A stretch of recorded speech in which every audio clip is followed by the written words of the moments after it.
It's done. I need a calculator. Can't believe that worked. Hey, welcome back. So when we left off, I was gonna go start knitting the crown of the Tudor flat cap, which I have done. The sides got too long for my double pointed needles, so I switched to my circulars. So what I need to do next is to start decreasing to the crown of my head size, so head circumference, and then I need to do the math to figure out what my cap diameter needs to be, because I don't want to do the math to figure out how many rows I need to do with my gauge, because that's annoying math. So I need to quick get my head circumference up at the top.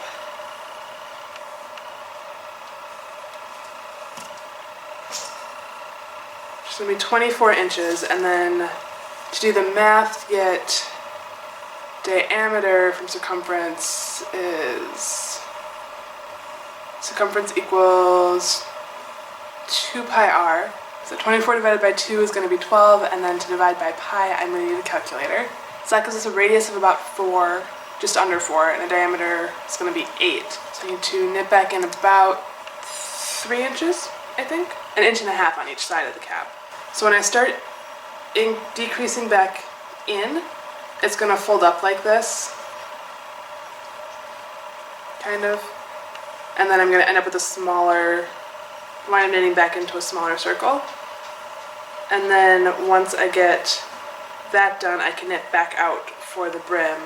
Okay, so I have the knitting for the crown done.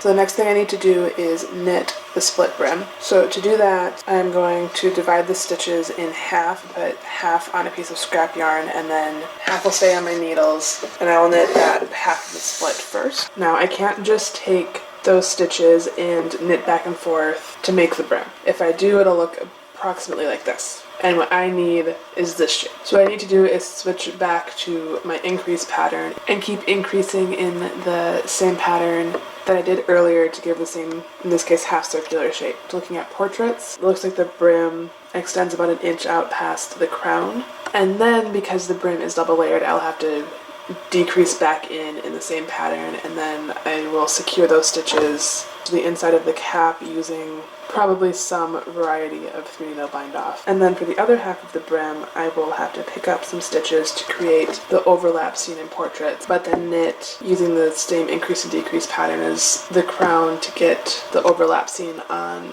accident split brim caps. It's done! I finished it! It looks so good! Can't believe that worked. I made a mistake. I should have picked up stitches underneath the other flap right here instead of on top.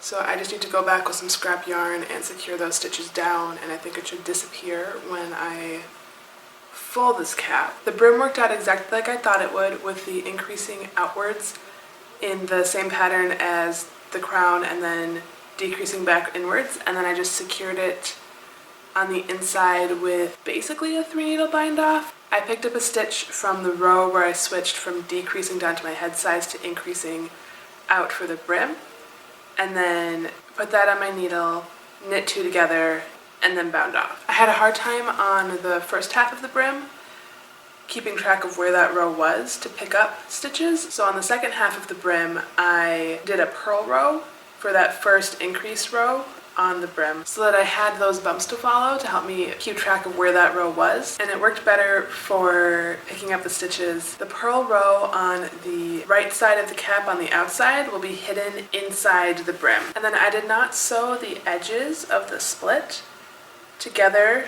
They're just open. I think that they'll kind of seal up or seal together when I fold it, and if they don't, I can always go back and sew them together, but they're just open right now. The next video is going to be the fulling of the cap, where I make it a nice dense fabric and also waterproof. If you're interested, check out this video where I talk about how to knit the circle for the crown of the cap. Bye!